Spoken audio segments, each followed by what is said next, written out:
So just to go into it quickly, I really loved Sentipensante just because it has a holistic approach to teaching. And so going through the main points, I started off with this quote: transforming our work and challenging hegemonic institutional belief systems takes a significant mental and physical and emotional toll on those who find the courage to challenge traditions and do things differently. What can sustain the soul that embraces a different truth? So that can be found on the ebook um, on page 152 and 153. So I asked myself, and I think that one of the main points of this book is, how can I, as a student, or whether you're an instructor of peers, a trainer of other employees, in a holistic method, find a means to crack open and deviate from those preconceived notions of what teaching should be? In Laura Rendon's Sentipensante, she invites and cites some examples on how teachers throughout the United States are using new methods of teaching and going against the grain in order to unlock different ways of learning and thinking in their students. In a country where, we all know our school systems are majoritively based on test scores. So I posit that Rendon's book not only cites nonconformist practices that base students' work on their efforts, how deeply they get involved, but also their epistemologies in order to insert value into these students' lived experiences, and shows teachers how to allow their students to engage in learning by taking control of their grades through evaluating their own output. So these students get to evaluate themselves. But it also addresses the vulnerability that comes with teaching when using unsanctioned practices in a school system designed to have more of a work than life balance, right? So thus, Sentipensante is a book that helps teach the teacher as well as the student, as well as the learner. I was drawn to the book because its themes deal with rejecting standardized assessments, which leave behind the economically disenfranchised, and while acknowledging the age-old traditions of learning, such as storytelling and growing through experiences. So we get these different forms of learning style there. A theme Laura Rendon asserts throughout Sentipensante is the importance of using practices that stem from ancestral ways of knowing. So you get kind of like a Gloria Anzaldúa feel there, by using intuition and insight. Also, indigenous ways of teaching that reach students by asking them to use their own epistemologies and projects. And rigorous pass through the fire methods is what I call it. I found that one of the most important themes this book conveys is its usage of a student's learned knowledge as a valid means of teaching and engaging. So this helps students who may be first-generation students contribute to a discussion if they're feeling left out. They have their own feedback that they can give, and it helps them feel validated. Right? And so, moreover, Laura Rendon's methods were analytical and qualitative. So she's doing interviews as the process. She proceeded to interview teachers from different parts of the United States in order to grasp what new pedagogical practices were out in the school system that related to tapping into ancestry and indigenous forms of learning that work to unlock identity, power, and control in the classroom for the student and the teacher.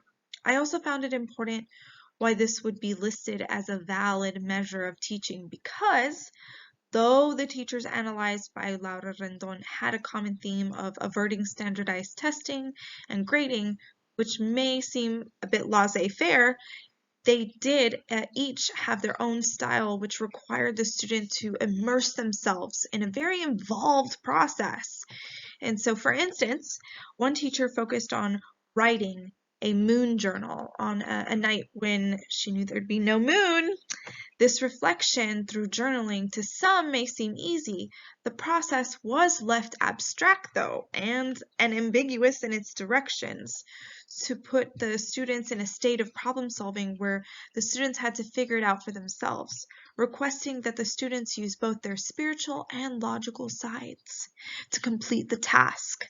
The former teacher was juxtaposed with another teacher who had an overwhelming syllabus in a specifically rigid format, which gave students more essays than they could write in a given time frame, so that they would be pushed to their limits. He had designed an environment where they would be pushed to succeed, but most likely fail, in hopes that when they reflected on the class later, they would reveal that other obstacles or classes would pale in comparison. Also, another teacher had their students physically show and tell by constructing their epistemologies through cajitas, which are boxes that represent the students' life stories filled with meaningful objects that would have to be explained and allow students to relate to each other through dialogue. Each of these teachers had diverse strategies that left the students evaluating their own lives and means of learning about not only the coursework but their ancestry and themselves. Furthermore, when comparing Sentipensante with other books, I thought Bell Hook's teaching to transgress education as the practice of freedom is one book that pairs well with Sentipensante, and because they both acknowledge not only students' feelings, life journeys, and struggles in school institutions, but also that of the teacher. That both books discuss the setbacks that come with teaching using new methods, and how, if noticed by, traditional teachers or, their peers or superiors in the institution, if they're challenged and possibly denigrated because of those styles of instruction, that this would be a way to kind of combat them and to prove cited examples of where they've worked. These two books are also similar because they address a teacher's right to choose how they instruct based on the feelings of their students, whereas, for example, Rendon asserts that feelings are important when certain teachers have their students evaluate themselves for their own grade, right? Bell Hooks looks at students and would end a class if they weren't participating. So, though these are different situations, I think it's important to note that students' feelings and participation is integral to both authors' scenarios and styles of teaching. However, the book does accomplish the introduction of new pedagogical practices. I am worried that it will lose its relevance if school laws continue to become more stringent, like the laws and policies that are continuing to arise as of 2021 and 2022. Moreover, I also could not help but focusing on the vulnerabilities that she herself admitted in the book, like how health can be impacted when working in institutions not made for holistic teaching. And I desired a more robust analysis on what can be done to combat these issues. For instance, she admits that she went through her own illness as she's trying to teach social justice, and noted how she stressed the need for positive work-life balance. However, there was not a clear enough explanation, in my opinion, or examples on how teachers can do this in their own lives. In addition, why then, if work-life balance is so important to her pedagogy, would she cite a teacher's example who inundated his students purposefully with more work than they could handle or feasibly accomplish, when this could impact the students' and teachers' health? Also, she states that teachers were often conducting these unconventional methods of teaching without sharing with their superiors or other teachers around them. Thus, it left me wondering, especially with the book bans and bans on allowing individuals to speak out on the topic of sexuality in the K-12 school system, how teachers will be able to get their students to use their own epistemologies when they can't speak about them, or they have to code them. Moreover, how do you promote dialogue in Texas when the governor is passing legislation where students speaking about their parents or doctors can get them arrested if they're talking about gender transition or gender affirmation? She does state that not all teachers can or will be willing to use these pedagogical practices, and unfortunately the teachers being underpaid, some may not have the money or ability to take a risk of using unconventional approaches in the K through 12 or college setting.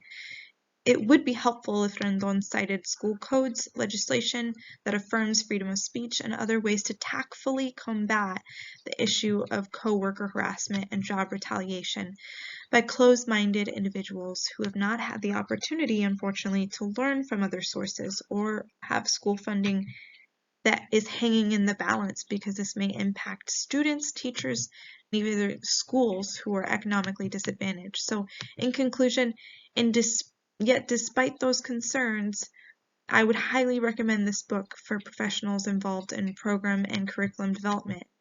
Teachers who want to find different engaging ways to get their students' involvement and allow them to feel seen as the unique beings that they are with applicable and valuable knowledge of their own can use this book. This will most assuredly help students as well as teachers in identity affirmation. An excellent point that Laura Rendon is able to make with Sentipensante is that no matter one's race or class, they can still provide valuable insight and feedback in the classroom. So I really appreciated that, and I think it's a must, basically, for students and teachers to read.